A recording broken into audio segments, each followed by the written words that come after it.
telling me that I'm live streaming. Okay, guys, we're just going to start like we are. We'll have somebody check.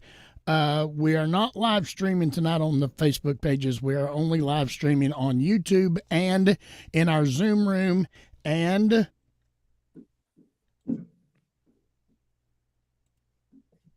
on Power Faith Radio. So I forgot to hit that button over there, Terry. Yeah, we're in the room. I'm in YouTube.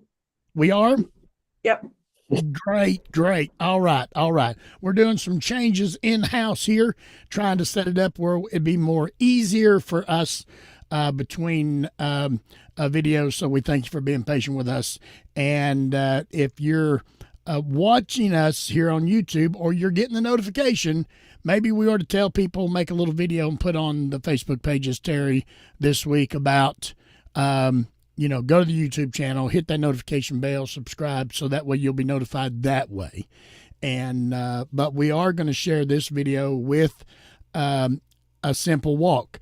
I don't know if any of you noticed, but B'nai Noach Fellowship is no longer a Facebook page. We have discontinued that page, and we are now just concentrating on a simple walk. You can only spread jelly so thin before the peanut butter starts pulling it off the bread. Does anybody understand that? Everybody's looking at me like, what is he talking about now? So anyway, we're restructuring and streamlining. Yeah. So, okay, I'm just going to start right off then. We thank everybody for coming this way. Maybe you're watching this video live. Maybe you're watching the recording. We thank you either way. Please give us a thumbs up and share this video with all your social media platforms, and we will greatly appreciate that. Those of you that are listening tonight on Power Faith Radio, I about forgot what the radio is. It's over here running on Power Faith Radio. We thank you so much for coming this way. And our Georgia group text said they only had 38 with them tonight, but that's fine. More may be on the way. And I sent her some money for donuts, so we're hoping she can advertise that. Hey, we got donuts, and she just put a big laugh on them. So she didn't want me to tell that. So, all right. So anyway, so, okay, we're so glad to have y'all with us tonight, and we're looking for a great time. Terry, I want to be honest with you. I got home early today. I had to go to court this morning for some reasons where I worked, and so I had my paperwork for some of the questions here, so I'm going to be working off memory tonight. I cannot find that paper that I had the lead in that I was wanting to go back on, but it's going to work okay. I think it's going to be fine. We had one oh, no, I remember what it was now, Terry, but I'll get back to that here in a minute. It just kicked in gear. So it was Bob over here saying, let him know what it is. So we thank you, Bob, for throwing those vibes out here. Okay, Terry, would you like to greet everybody in the Zoom room? I'm going to be quiet for a minute and get ready for our Tzedakah time. Then you might be able to remember something else. I will.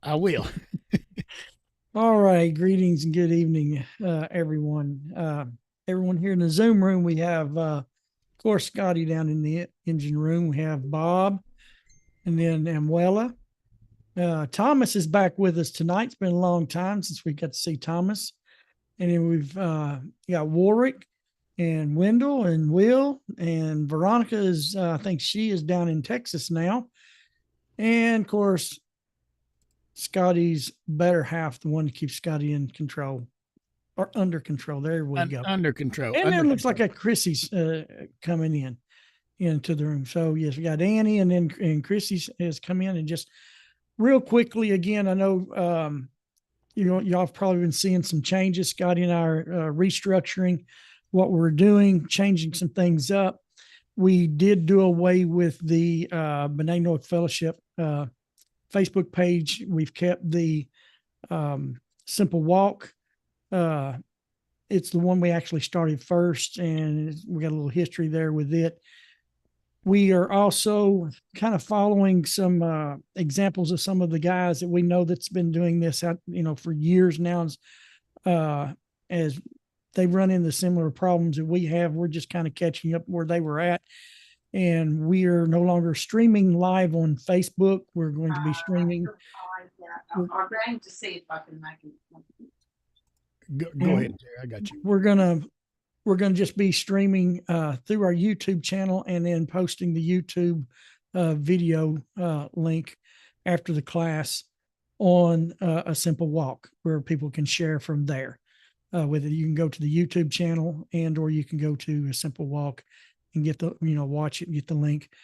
I want to just second what Scotty said. Those who have chimed in that was watching us through the Facebook pages, if you'll just go over and like and hit the notification bell on our YouTube channel, you'll get a notification when we do go live on YouTube, and you'll be able to come in there and also be in with the chat group that's in the YouTube channel.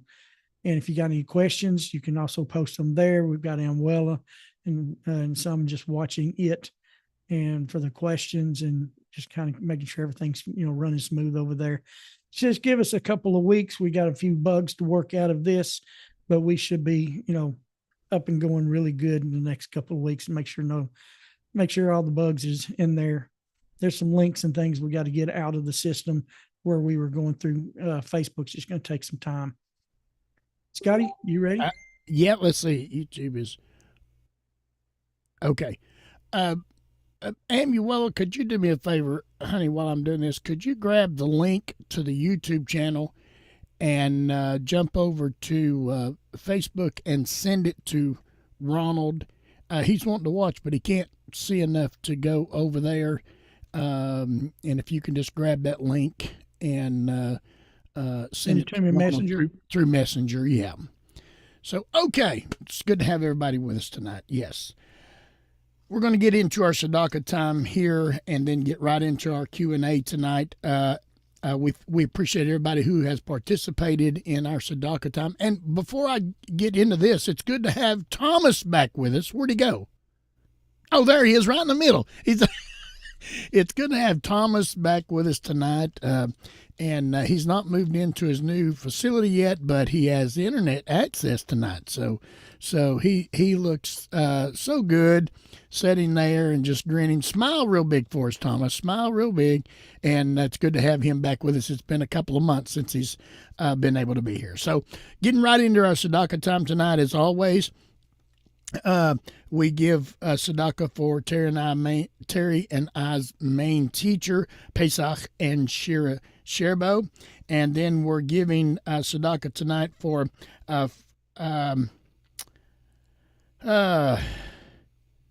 Frigil Mariah.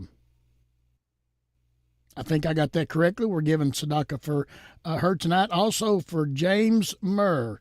We're giving tzedakah for James Murr tonight. Clifford Hoole is still on our tzedakah list tonight. I talked to him yesterday. He greatly appreciates the prayers. And then also for Ernie Kessler. We're giving tzedakah for Ernie Kessler tonight. And Nadine Akins, we're giving tzedakah. She's still on our tzedakah list for her tonight. Also, Wendy Shepard is still on our tzedakah list. William and Tina Lyons is on our tzedakah list tonight. And also Warwick Marshall. We've always got Warwick on our tzedakah list. And Larry and Rita Beck is on our tzedakah list tonight. And as always, somebody always remembers Amuela, and they send not $1 for Amuela, but $1 from Amuela to that she would be blessed in this giving of this tzedakah. And they always include Veronica Port with her and Thomas Schaus. They always include you, Thomas, in that tzedakah time. Also, we just got a text from Ronald Dickman, and he just came out of surgery. And let me back up here just a little bit. He said, "Hey, Scotty, just came out of surgery." This was at 7:43, so he's kind of waking up our time. What is that his time, Chrissy? What is that? What is that his time? 7:43 p.m. here. Unmute, honey. I'm sorry. Unmute so you can let us know. He's about an hour ahead because they're on daylight saving. So it would be about 10 past 12 for him now. Okay. So he is. And what time did he say he came out of surgery? He didn't, but I received the text at 7:43 my time. Oh, okay. Okay. Yeah. So he's tomorrow an hour ahead, right? Yeah. Okay. Yeah, he's 16 hours ahead from us where we're at, Scotty. Okay. So we're gonna keep. Go ahead, Chrissy. Was you through, honey? No. Well, he's out. I haven't caught up with him yet, but yes. So he would have gone in early this morning, our time. Okay. He's out now. Yeah. Okay, good deal. So we're going to continue to have him in our prayers and in our tzedakah time. And then, as always, I'm really glad we have come out of winter. I'm really that Mary Parsons is not going to have to shovel snow. So, Wendell, how's your wife doing? Unmute there and let us know how Mary's doing.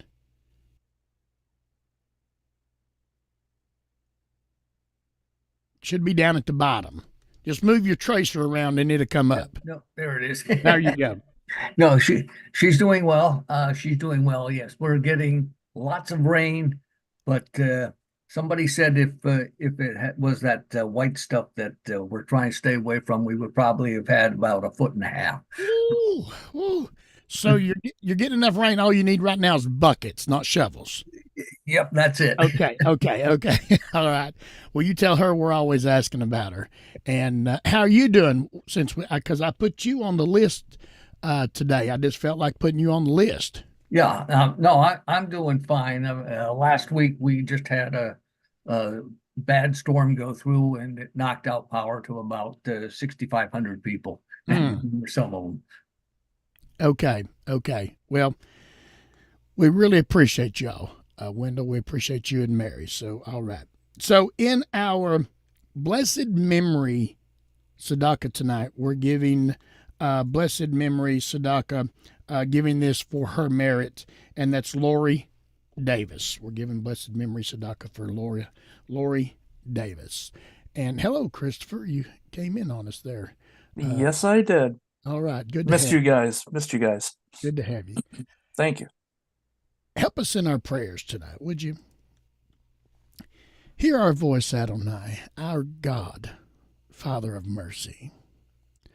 Have compassion on us and accept our prayers with compassion and favor. For you are a God who hears prayers and supplications, our King. Do not send us away empty-handed. Favor us and answer us and listen to our prayers. Amen. All right.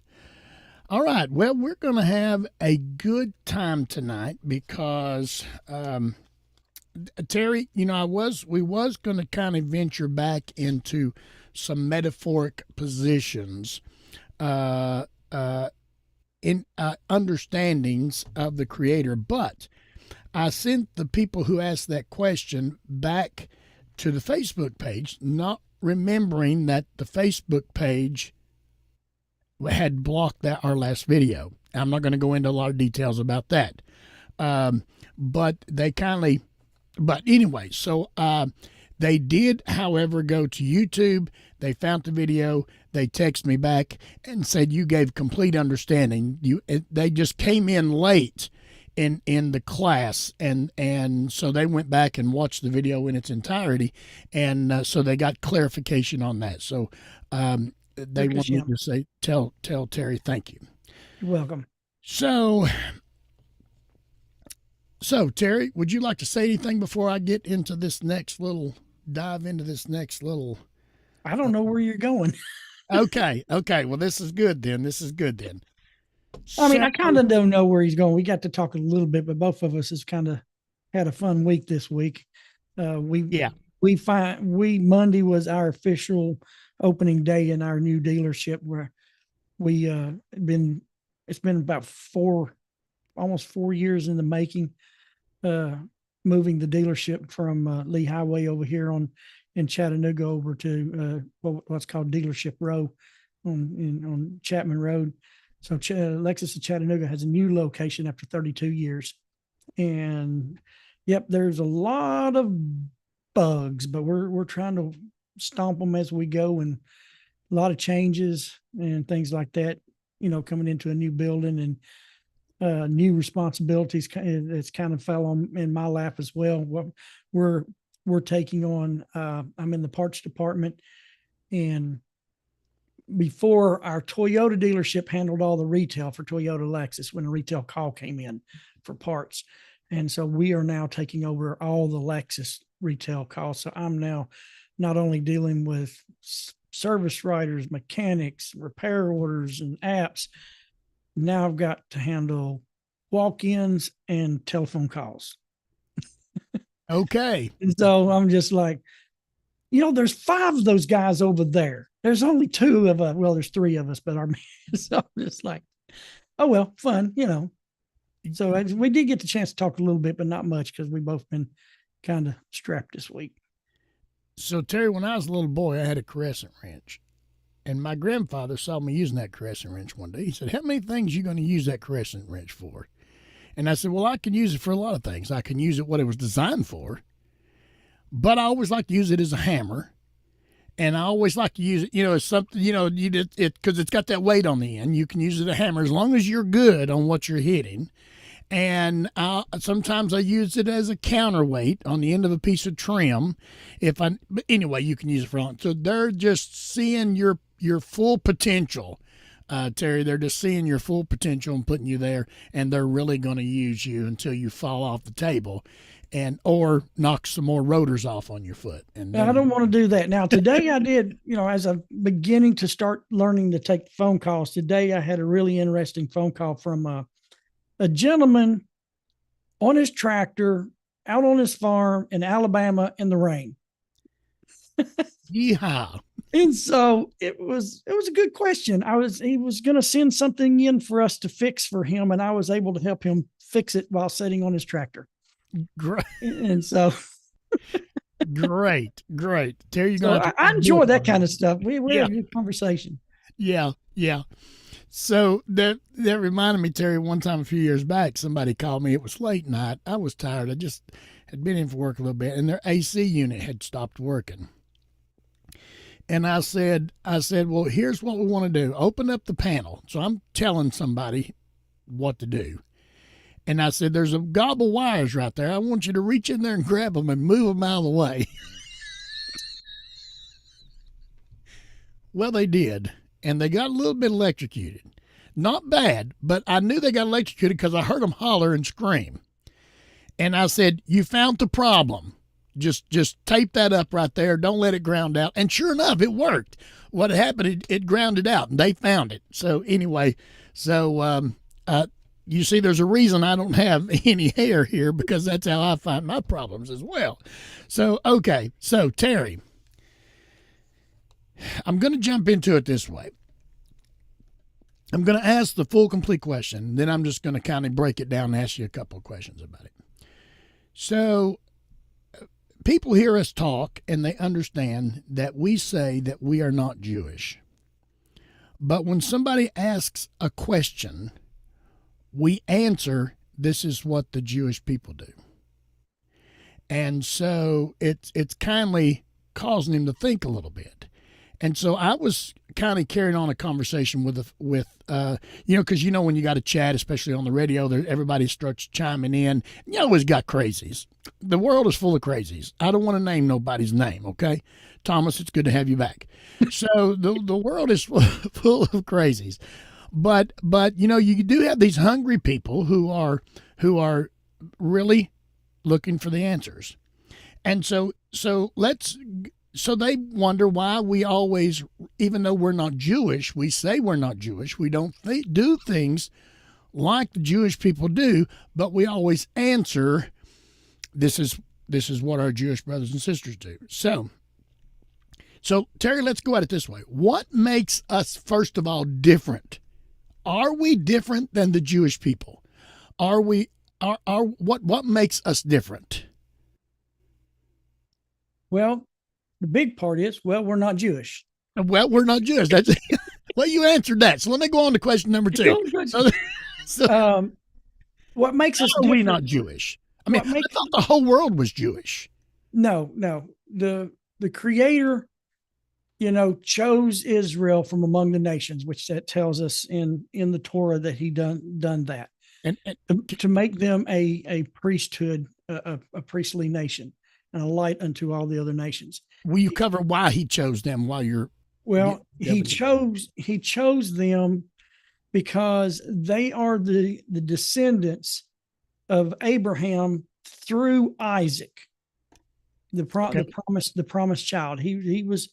They are the children of Israel through Isaac. Not all of Abraham's children was Jewish. Only those through Isaac. Okay, wait. So explain that. Only through Isaac. Why Yes. only through Isaac? The Creator gave Abraham some promises of the land and just different promises, and he fulfilled them through his son Isaac. He was promised Isaac. Him and his wife, were having the problem having children. They're barren, not having children. Then he promised them that he would have a son, and his children will be as many as the stars of heaven and the sands of the sea. But with Isaac, through Isaac, they became the Jewish people. Through Abraham and Sarah, and in Isaac, they became the Jewish people. Then after Sarah's death, and when he remarried, I believe it was Hagar. I can't remember the other name that she goes by. The mother of Ishmael. Keturah, Yeah. Ketura. Yeah. Those children are not Jewish because they don't come through Isaac. They became the nations. Abraham actually sent his children out into the nations. There's actually one, I don't have the source, but there is a source where 2 of the sons were named that were sent to what's called modern day India, in that area. And they were all taught the Noahide laws, because Shem, Noah's son, taught Abraham and his sons the Noahide laws in a yeshiva, what we call a yeshiva, or a school in a cave in Safat, Israel, which that cave is still there today. It's called the Cave of Shem and Ever, which is Shem and his grandson, Ever. And those children went out into the nations, taking the Noahide, what we call the Noahide laws today. They wasn't called that back then, but they were the laws and the morals and the ethics that was taught to Adam, that came through Adam down to Noah, and down through Shem and down to Abraham, and then out into the nations through them. But only through Isaac, the Jewish people received the promises of Abraham, of the land of Israel, the land of Canaan.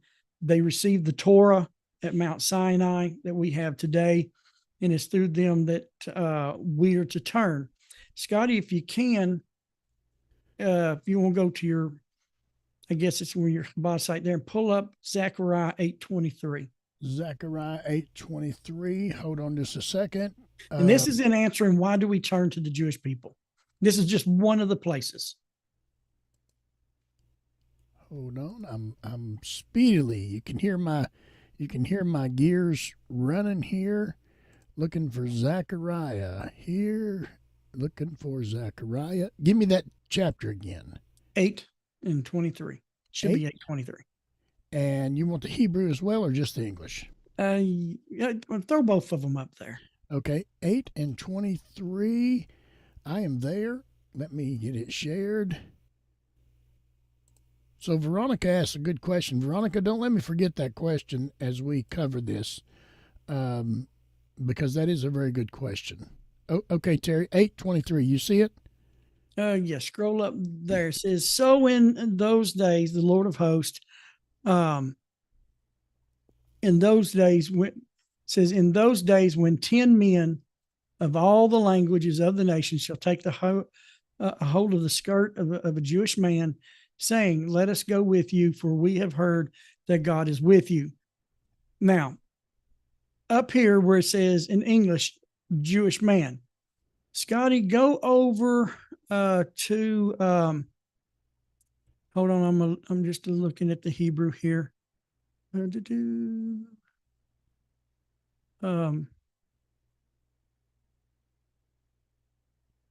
looking at the Hebrew.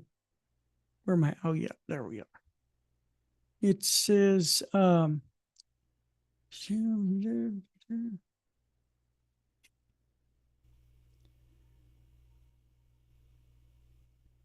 My mind's telling me to highlight a couple of the words, but I don't think. yeah, I'm just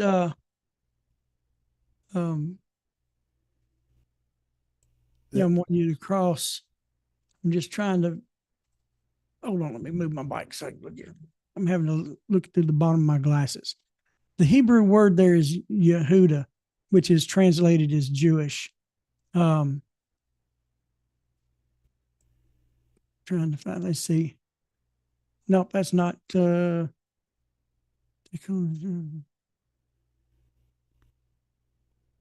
oh yeah, right here. Down on the last line. Last line right there. Yehudi. Yeah. Yehudi. That is translated as the Jewish. It's ish, actually the word in front of it. That right there. Yeah, ish, Yehudi, a Jewish man or a Jewish man. So this is the reason why the Creator gave them the Torah. There's aspects of the Torah that does pertain to us in the nations. The majority of the Torah refers to Israel and Israel only, but there are aspects there that they are that is the ethics and the morals of mankind that they are to teach us and to share with us. But the reason why we turn to them, this is just one of the proofs. The reason why it says the nations will turn to the Yehudim, the Jewish people, and because God is with them. Is this an end time prophecy? This particular place right here, yes, it has a specific thing, but the principle is there, and a lot of that is happening all over the world right now. Yeah, I mean, all over, and every language that's on the face of the earth, there are people that are turning to the Jewish people and saying that, hey, we know that God's with you. We've had some misunderstandings. We followed the wrong paths, and just like in actually Isaiah chapter 2. Yeah, I believe it's Isaiah chapter 2 says that many of the nations will flow into Jerusalem, and we will be taught his ways and walk in his paths. Well, how are we taught the ways of the Creator? Well, through the Jewish people, in which the Creator gave them the information for all humanity through the Torah. So one of the I want to get into this statement that Veronica brought up, but so one of the things we have to watch that has really not been taught to Western society is how to differentiate, how to distinguish the difference of when reading, let's say, Torah, that it is talking to, that particular text is talking to Israel or talking to us. How do we differentiate that? How do we distinguish that? Or is there a way to distinguish it? Because, in the Western world, it's all mine. Yeah, it takes some learning. No, the Torah is not ours, which we've covered before, that it's the heritage of Jacob, the congregation of Jacob. It was given to Israel. Psalms 147, 19 and 20, where it says that the nations was not given the statutes and the mishpatim that they were given to Israel. We were not given that, and we weren't. And so we turn to them. We are not to become like them. We're not to do everything that they do, because they're the majority of the Torah is for them to operate as the priestly nation. The aspects that they are showing us, and like we've covered that before, about how we are to inhabit the earth and to establish just laws and societies that is just and ethically and morally correct. And our part of the Torah is just that. Our responsibility is to establish an ethical and moral societies throughout the world, and where justice is held. And that's what our 7 laws actually deals with. The majority of is ethics and morals, where the laws for the Jews has a wide range of variety that's specifically for them. And it takes some learning, because some people, and it takes a teacher. You just can't get out. You can't go grab you a Torah, a Chumash, and read it and say, oh, well, this is, God says, keep my commandments. Well, even the Jews cannot do that, because even within Israel, not every Jew has permission to observe whatever commandment that they want. Just like with our teacher, Pesach has shared with us several times, he's not a Cohen, he's not a Levite, and there are commandments for them. And if he, went to go observe those commandments, there's some commandments even for a Jew that is given to Israel, but they're given to specific parts of Israel, that if a Jew that's not commanded to do that, it could be a death penalty for them. Liable, not means it's actually going to happen, but it could be liable for that, because it's actually even a trespass. Where do we see that in Torah? Is there a place wasn't Aaron's 2 sons, would that fall in this category? Somewhat. When Aaron's 2 sons did what they did, the Torah tells us something really interesting. It says that they did something that they were not commanded. And that there's a lot there to meditate and to ponder about. That they did something in their zealous. They were zealous for what God wanted them to do, but what they did cost them their lives. And the Torah tells us that they did something that they weren't commanded. They were told what they needed to do in their service, and they went and added to it out of their zealous. So they had good intentions. They had good intentions, but it wasn't good for them in that situation. And that can happen with us, because many of us come away from ritualistic religions with a lot of different rituals, whether it's being religious rituals or just, I guess, communal type religious rituals and stuff. And we're attracted to those things. And when we start learning from the Jews and we see some of the things they have, well, why can't I have that? Yeah. But we need to learn what we've been given. And there's so much there that if you really want to, we can spend a lifetime just learning from the 7 laws and walking. And it's actually, when we obey them, that's our righteousness. See, Israel was called to be holy as I am holy. We are not called to be holy. We're called to be righteous. That's what, when the Rambam says that they become the righteous of the nations when we observe our commandments. And so there's a lot to that some people, I'm just going to say, just because of places where they were and now where they're going, it's very tempting. I mean, I was one of those. I had those tendencies as well. And the more I studied, the more I learned, the more I learned from my teachers, you begin to see where the lines are drawn. Yeah.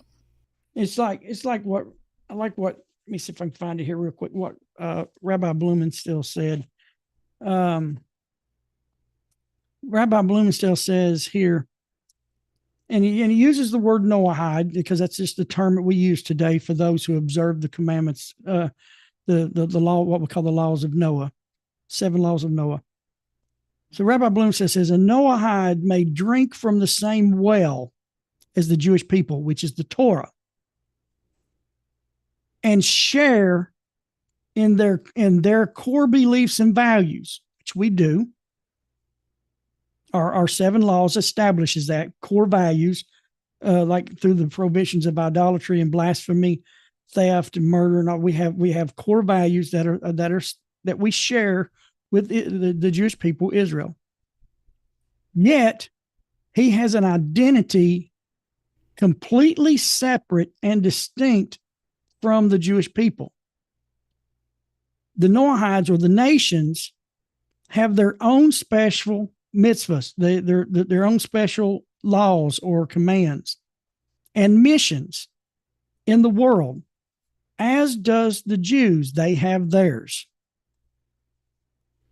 The Noahide laws is not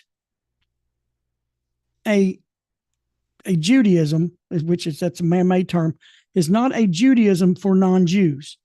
Neither is being a Noahide a way for non-Jews to practice or participate in Judaism, which is what Jews do.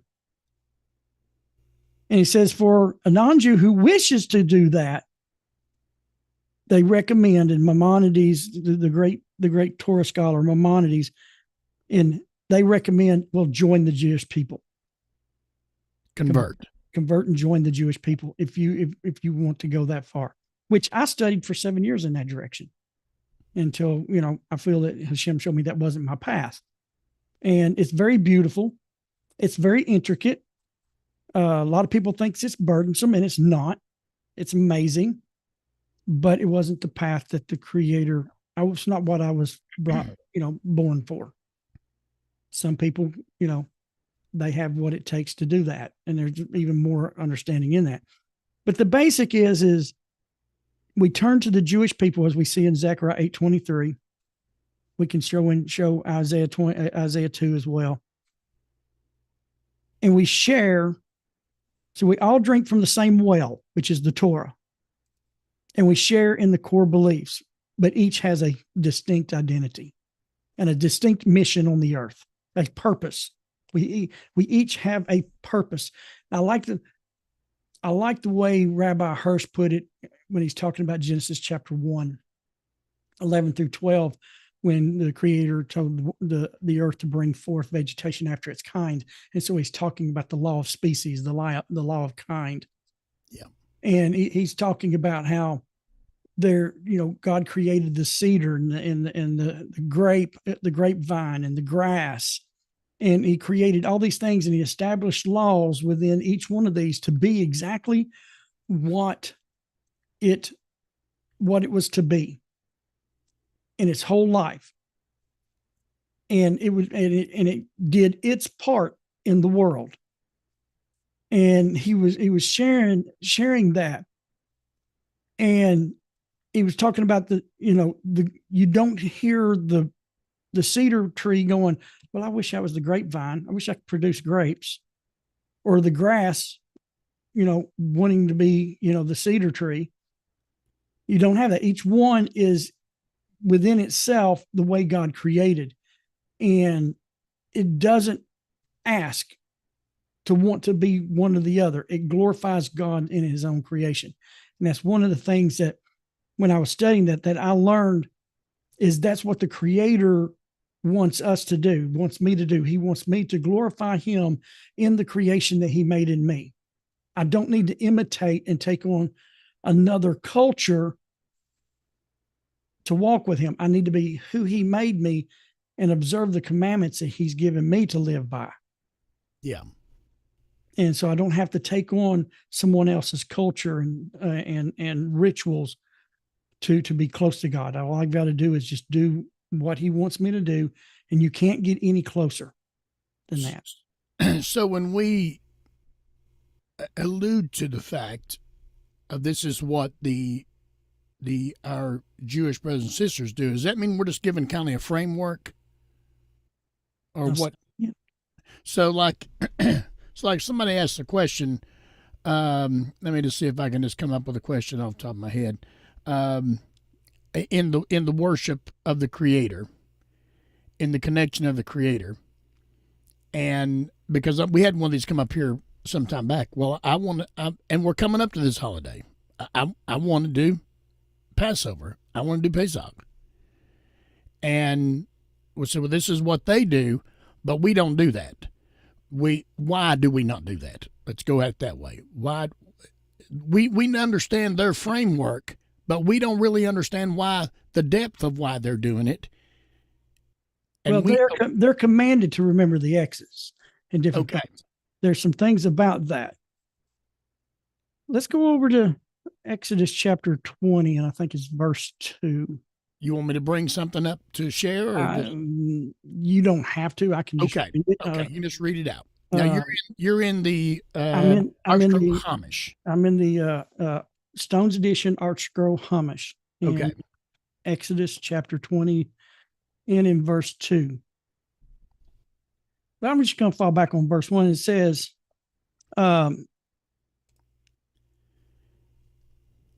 and God spoke all these statements. You know, in Hebrew, it is Kol Hadavarim Ha'elah. Yeah, Ha'elah Lamor. And God spoke these statements. This is what God said. This is what God said. I am Hashem your God, who has taken you out of the land of Egypt and from the house of slavery. It's the first statement. It's part of the first commandment, which, by the way, is never written on the Western world's list of the 10 Commandments. Yeah. But this is a very important statement. This is connected with, we can say this is connected with Passover, because it is. I am Hashem your God, who's taken you out of the land of Egypt and out of the house of slavery. He didn't do that for me, nor my family, nor my relatives.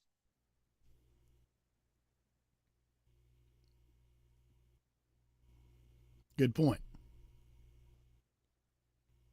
So this is connecting these 10 commandments and later on the Passover connection through his deliverance of Egypt to who? A single group of people. The children of Isaac. The children of Abraham through Isaac and Jacob. And so, as much as we would like to keep a Passover Seder, I'm just going to say it like this in a plain American English. Why would someone who was born and their relative and their relatives were born, their lineage would come from the Philippines, observe 4th of July as a holiday? They're not American. Their ancestors did not settle this land. They don't have a share in the Revolutionary War as a people. So why would they observe the 4th of July as a holiday?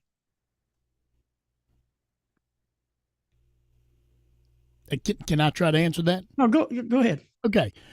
I have discussed this with certain people, especially over the past couple of years. Why do you want to participate in a holiday? And they say, well, we like it because you make it seem so festive and so fun, but they never get into the root of what it's actually discussing, what actually occurred. They don't know what occurred.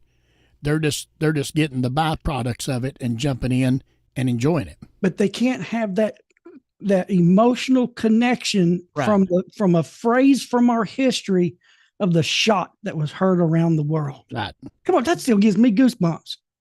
Somebody in another land's not going to have that same. They're going to have from their land, their history, their experiences. Yeah. You know, it would just be like, you know, I know Chrissy and them in Australia, they've got their national holidays. Why would I observe those kind of things? Now, if I'm at their house and we're enjoying it, that's a different story. But for me taking it on as my holiday, my tradition, wouldn't make sense. Yeah. And so this is really goes a lot with the Jewish holidays. Now, later on, we will be getting into there is some connection that the nations can have from principles from their holidays. Like Passover is if I remember right, and I think Veronica's actually working on a project on this. I think on some cards. I think we were talking about earlier. Like Passover for the world is a time period of I think it's the judgment of grain. And so we can pray, for the bounty of grain for the nation that you live in, the plants and the vegetables, that needs to come from your land to feed your people. And like Sukkot is water, and I don't remember the other hand offhand. I know Veronica's probably got it all laid out because she made some little bitty things last year. I think there's 4 of them. Now we can connect that way is that on a universal basis, Passover is a time about I believe is grain. We'll talk about that later and everything. But the biggest thing is the Creator is saying to a specific people, I am Hashem, your God, who has taken you out of the land of Egypt in the house of slavery. Well, he didn't take my people. Yeah. I'm tracing my people. And so far, it looks like I've got, like any American, we've got several ends, but I'm tracing my Scottish heritage. My Scottish and Irish family wasn't in Egypt, at this time. And so the biggest thing, and I like using the example of the 4th of July because it's a national holiday. Like Passover is these are national holidays, and religious holidays for the Jewish people, for Israel. And we have ours, the 4th of July. It represents a celebration of what we feel that God did for our country and bringing us and forming us into a nation. And then if you take somebody from another land whose people, has nothing to do with our land, and they decide, oh, that's pretty cool. I want to observe it like my tradition and call the 4th of July mine. It's almost like a form of theft. You're taking someone else's tradition and making it yourself. Yeah. Yeah. Go ahead, Scott. Okay. So Veronica has mentioned, a statement over here in the chat of the Zoom room. And I know that some people are going to hear what we're about to talk about, and they're going to say, what is that? But I think as you learn more about the line drawn, or after his kind, as you say, what our part is and what the Israel or the Jewish, if we can use that terminology, part is. And I think it's in the Midrash, correct me if I'm wrong. I take correction very well. You can ask my wife. So right away I could see her, even though she got a picture there, she's saying, no, he doesn't. So, so Veronica's made a pretty good statement here. And I've heard people mention this, and it may not be something you want to cover, but it may be a midrashic term, I'm not for sure, or an idea, but didn't all of the nations reject the responsibility of priesthood? That's a big, deep subject. That is a big, deep, and it's a great one. Maybe it's a subject. Thank you, Veronica, for putting that in here. Maybe it's a subject that we may be in a future date, because it would take a little bit, because you're going to bring some text in with this. And I see Bob flipping back and getting a book. There. Oh no! See, he hid his hand right away when I seen him taking a book, and I said something. He hid the book automatically. He hid the book. So, would you like to make a statement about it? And then maybe Bob has got something that he can make. No, Bob said, "No." I mean, it is. I've heard this term. Pardon the pun. You keep that up, Scotty. I know. Bob's going to bury you. So I mean, I've heard this thought, this theory, if I'm going to put it in that position, because nobody in the Western world has ever heard this. Some of that comes from the writings of Israel. Let me make the statement again. So everybody knows what we're talking about. Okay. Didn't all the other nations reject the responsibility of priesthood? Okay, Terry. There are some teachings in Israel that the Creator approached people at that time, and certain groups asked certain questions. Does the Torah contain this? Does the Torah contain that? And different groups of people rejected certain aspects. They didn't want the whole thing. Israel is the only nation that said that we will hear, then we will do. They received the whole Torah. They received all of the Torah. We will hear, then we will do. And they're the only, according to the Jewish traditions, they're the only nation, that actually accepted the whole Torah upon just hearing it, everything that was in it. He says, then, did it say we will hear it, then we will do, or is it we will? Yeah, I think it's hear it, then we'll do. It's been a while since I had to go back and look at that it's been a while since I've been in that part of the Torah. Okay, Bob, you want to unmute and deliver something to the Western world that they have never imagined this possibility. You mean I reject? Go ahead, Bob. Unmute there. You need to learn to be a baker. You need to learn to be a baker because you know how to spread the icing. Hey, a lot of the stories like that are parables. They're not right. Literal, but they're teaching a story. The midrash basically is from the darash. It's teaching a story. It's teaching a lesson with the stories. Yes. And the idea is that God would have given the nations an opportunity. He offered them the Torah. They asked what's in it, and when God replied back, it was things that the particular nations would have had trouble with. Like one nation had trouble with violence. That'd be the Edom. Esau had trouble with violence, and God said, "You're not allowed to murder." And Esau said, "Well, we can't do that. We have a bracha that we're supposed to fight wars." Wow. Ishmael was told that there was a law against theft, and Ishmael said, "Well, we were given a bracha to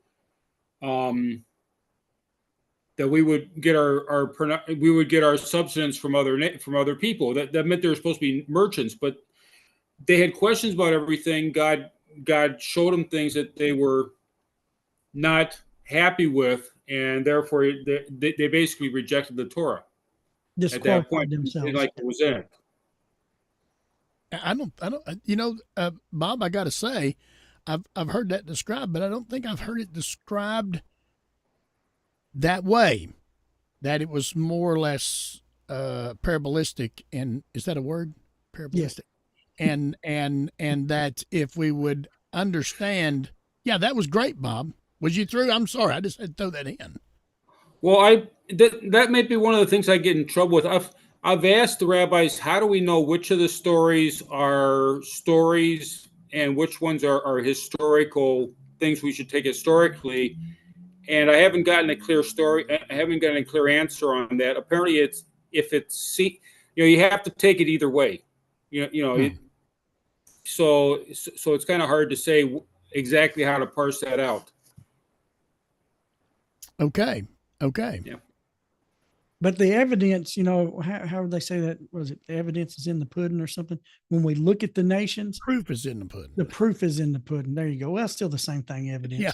I watch a lot of detective shows. It's evidence, But the proof is in the pudding. Let's look at the nations. There are nations that we can actually look at that have kind of a trait that would violate, that, has, have traits that violate, the Torah that God gave, Israel on a basis.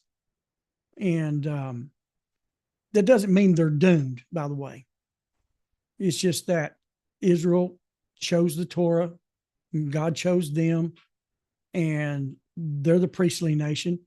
And that doesn't mean we have to be the priestly nation we do not have to be the priest of the Almighty or the priestly nation to be cared and loved by him as his children. Okay. We don't have to be somebody else that we're not.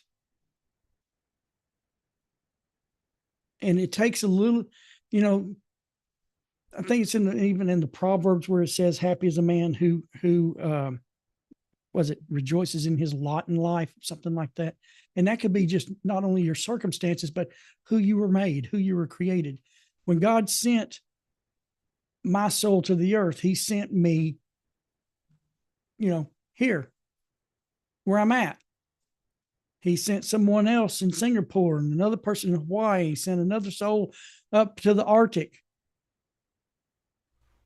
And he put people on the earth where he wanted them. And he wanted all of us to experience our various cultures, our own physical lineages. And inside of that, observe these 7 commandments, prohibition of idolatry and blasphemy, murder, theft, forbidden sexual relations, not to eat meat taken from a living animal, and establish just court systems and laws to make sure these 6 are upheld correctly. Every nation and every culture, no matter where you're at, can operate within these boundaries of ethics and morals and be successful within their cultures. They're dressed, the way, they look, the way they do things, the way they think. They can be successful inside these 7, and they can be everything that God wanted them to be in that native person that they are, wherever God put their soul. There's not really an us and them. There's not necessarily a first and second place. Yes, the Jewish people have a high exalted spot within Israel. Well, with that comes a lot of responsibility. Yeah. With that comes a lot of responsibility. For us, we're to be out here in the world. We're in the kingdom. They may be in the castle, but the largest part of the kingdom is outside the castle courtyard. It's out here. And it's our responsibility to run our part of the world the way the Creator wants it run.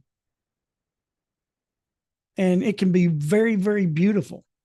That's the reason why there's not as much stringencies on us, so that we can operate and become a beautiful people within their nation.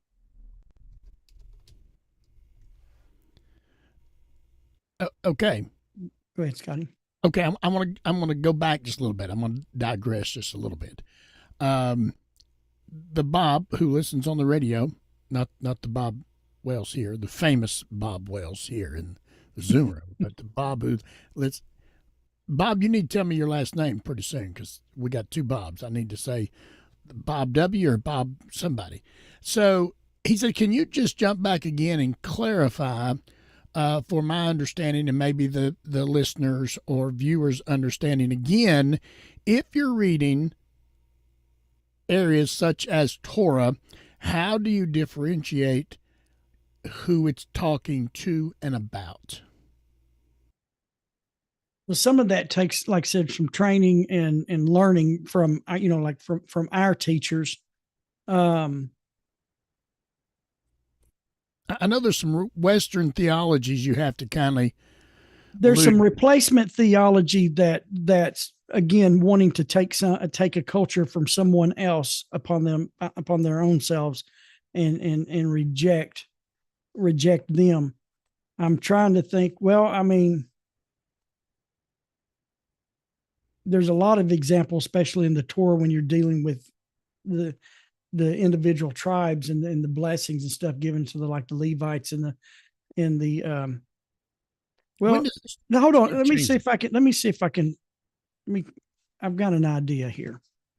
I just want to find me I want to try to find two places right here first. While you're looking at that, maybe you can just kind of think too of a direction. When did it start changing? I know everybody. What do you mean when what do you mean when it stopped changing? So everybody at one time after the flood, some were, I'm going to use the term Noahide. We've used that, or the nations, Right. nations.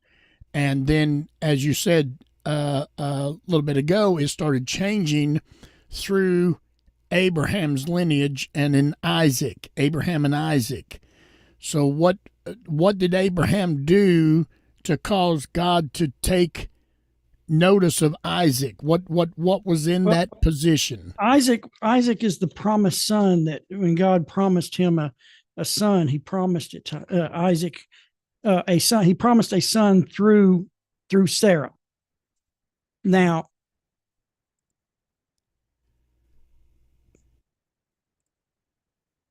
you like get me in trouble, Scotty. I know it.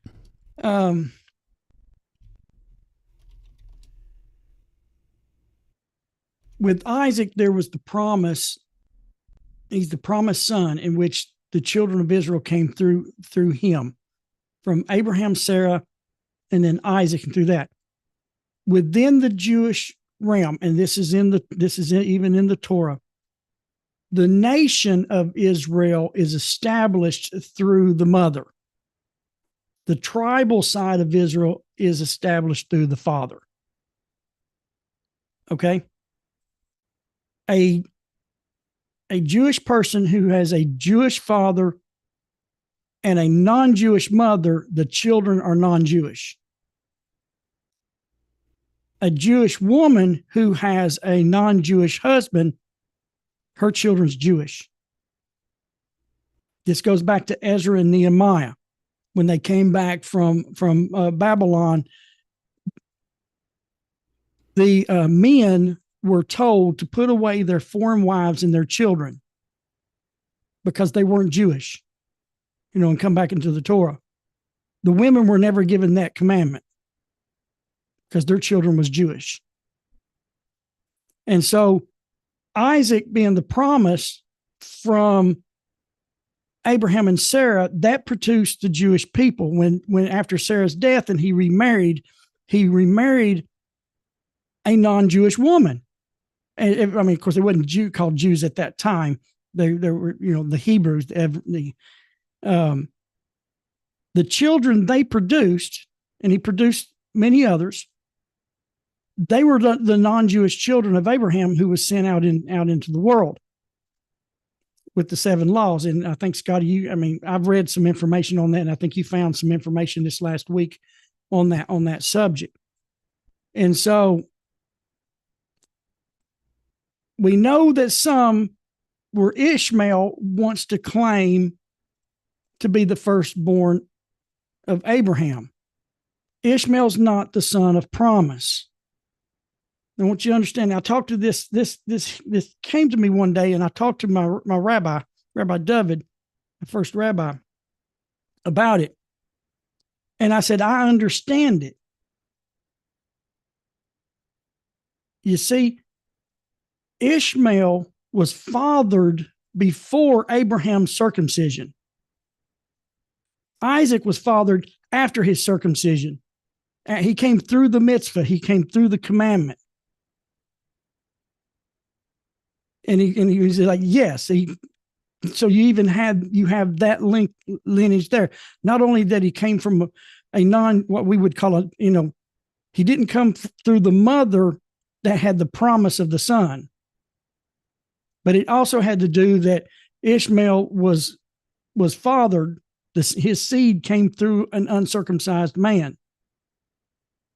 And Isaac's seed came through the promise, through the circumcision, the commandment that Abraham was told to do. And it kind of gets a little deep right there, and it gets a little bit more pointed toward how Isaac and their family came through after all of that happened with Abraham, and therefore they're through that lineage. And so that made a difference for that particular line of people.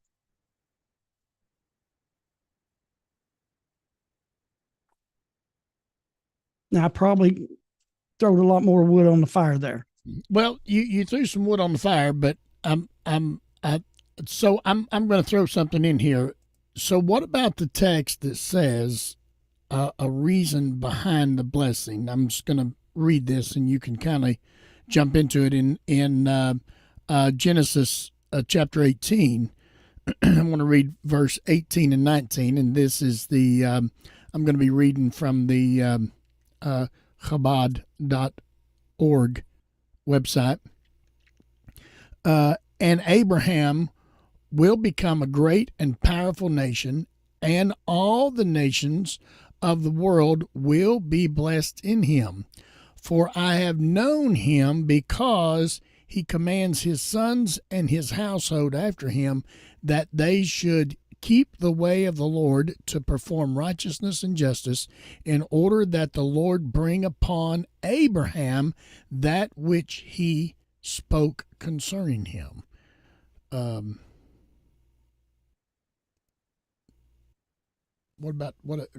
Jump in on that text? Is that giving an explanation? Well, yes, part of that. And what's really interesting, right here, the word love that's translated love is actually the Hebrew word. Let me go over here and find it. Da'ati. No. Da'ati. Yeah. Da'atav. He goes, I have loved, or have actually the word da'at is knowledge. It's actually the word knowledge. I have known him. This particular word is also used between a man and a woman when they come together and a man knows a woman and they have children. This is the same word. This word here is being used here that the Creator has like an intimate knowledge of Abraham. And what is that intimate knowledge about? He tells us, because he commands his children and his household after him that they should keep the way of Hashem, the way of God. Everybody goes, I want to do the way of God. Well, what is the way of God? It says right here. They keep the way of God, and it says in English, doing charity and justice, or tzedakah and mishpat. Okay? Yeah. But there's several things here. He commands his children and his household. There's two groups here being mentioned. Not only his children that he had fathered, through Sarah and them, but also his household. There were people that was in his household that wasn't his children. Yeah. Yeah. We know that Israel, in Exodus chapter 4, verse 22, the Creator tells Moses to go to Pharaoh and say that Israel is my son, my firstborn. So we know that Israel is the son of God. But also within Abraham's house was a household, not just his children. And it's not to say that we're not the children of God. We're not the children of God in the way Israel is. We are still his creation.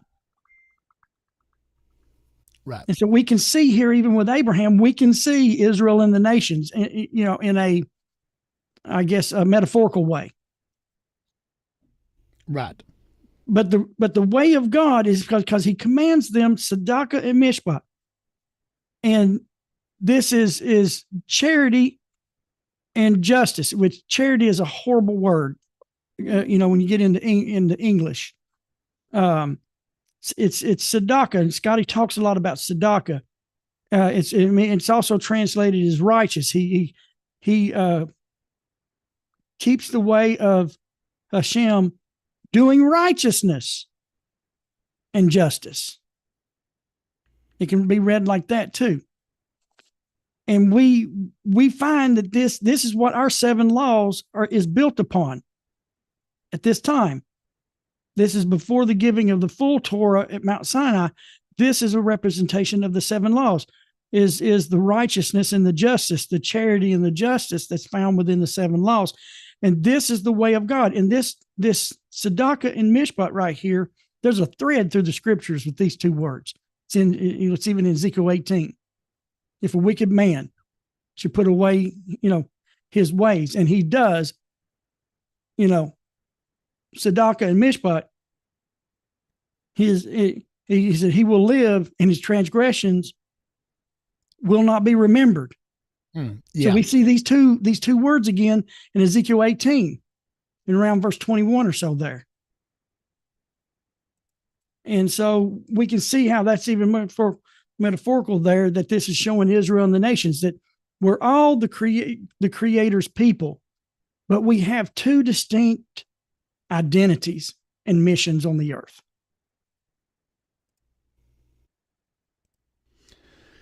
Okay. Well, Terry, it seems like no time hardly has went, but we've been in here for an hour and 11 minutes. I hope he explains it, because we haven't talked this deep, guys, about this. Scotty just kind of told me what we would be getting into.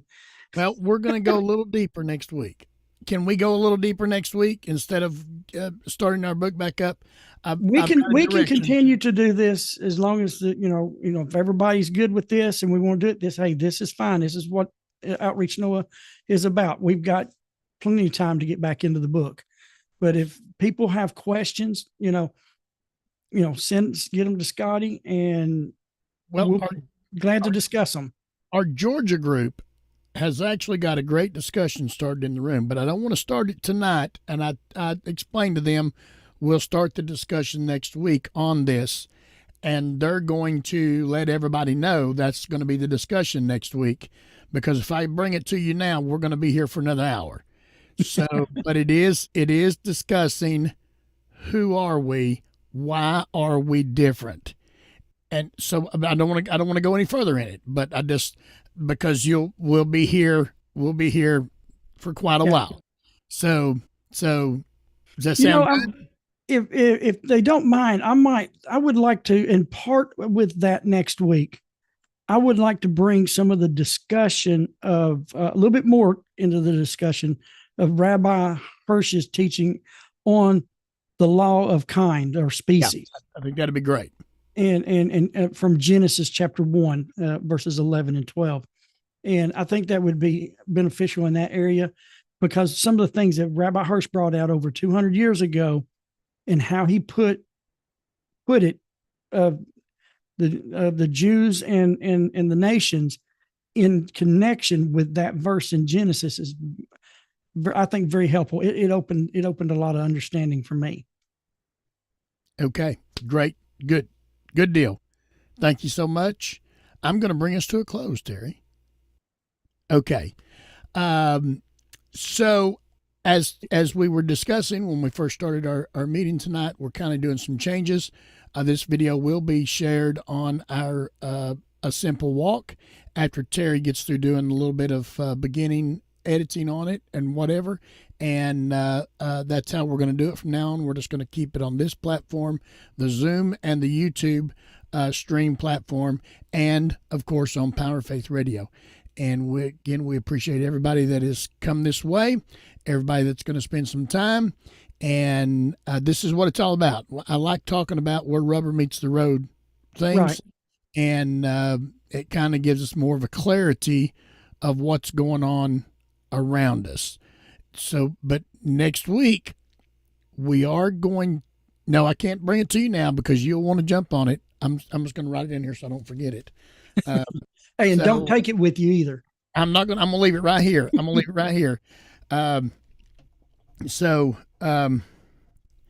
by the way, those of you that's not, subscribed and hit the little bell there at Outreach Noah on YouTube, if you want to do that, you'll also get notifications when we do a live things, even if we do something live that maybe not be on Wednesday night, and you'll have a notification there so you can join in as well. Yes, just go because over the YouTube will be our primary area now. We've got several friends like Mark Hall. I mean, he's got 30. I looked at his again today. He's up to like over 36,000 when he switched from using Facebook to just YouTube. Got rid of a lot of headache and just focused in one area. Yep. And so, and Okay. it's just we're streamlining it. And like I said, we ran into some issues from, I ain't going to say those words, what I think about Facebook, but I think everybody does. But we ran into some of their issues that were not really issues. We proved our point, but yet they want to say, okay, no problem. We'll go shop somewhere else. Yep. There's more than one fish in the sea. You got that. Some of them are whales. Yeah. So, and some of them are minnows that would like to be whales. But anyway, we'll not discuss You're that. talking about my height again. No, I promise. I would not think of you being shortcoming on that at all. So I'm just more humble because I'm closer to the ground. You're exactly right. I hate to sit down anymore because it's so far to travel. It's a long, and it's so far. It takes a long time to get back up. Hey, just try jumping off the tailgate of a pickup truck. No, somewhere in my 40s, they raised that truck about 2 feet. So my son's got a truck, and the bumper is higher than my hips. And so I was watching him work on it. Now he's 40 something now. And so he just stuck his leg up there and went up on it and got inside the motor well and started doing some stuff. And then he come back out and he eased back down. And I said, look, I wouldn't even think about doing that now. His time's coming. Yeah, he looked at me and he said, I can feel it every time I do it, Dad, that I'm not going to be able to do it too much longer. I'm just enjoying it once I get in there, because I know that there's going to be a time that I'm going to have to put the air out of the tires and lower the truck. Yeah. So I remember the exact day because I was working out on my old Dodge truck and I jumped off that tailgate like I'd been doing since I was, knee high to a grasshopper, and all of a sudden I felt things that went from my ankles to the top of my head, and I go, when did that happen? Yeah, where did them parts come from? You know what? From that point on, that exact day, I would sit down on the tailgate and I'd ease myself off. I'm like, oh, I'm one of them.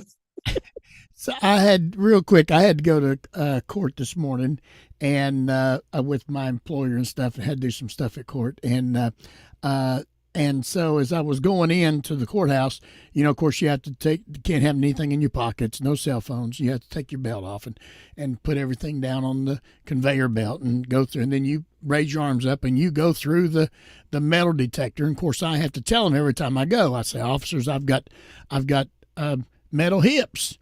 And so they want to wand me and stuff. And the officer today said, how's them hips working out for you? And I said, well, it'd been a whole lot better if they'd put grease fittings in them when they installed them. So they did not put no grease fittings in there. So anyway, that's all I got to say about that. So all righty. All right, everybody. We will look forward to seeing you next week. Bye-bye. Yes. Bye-bye.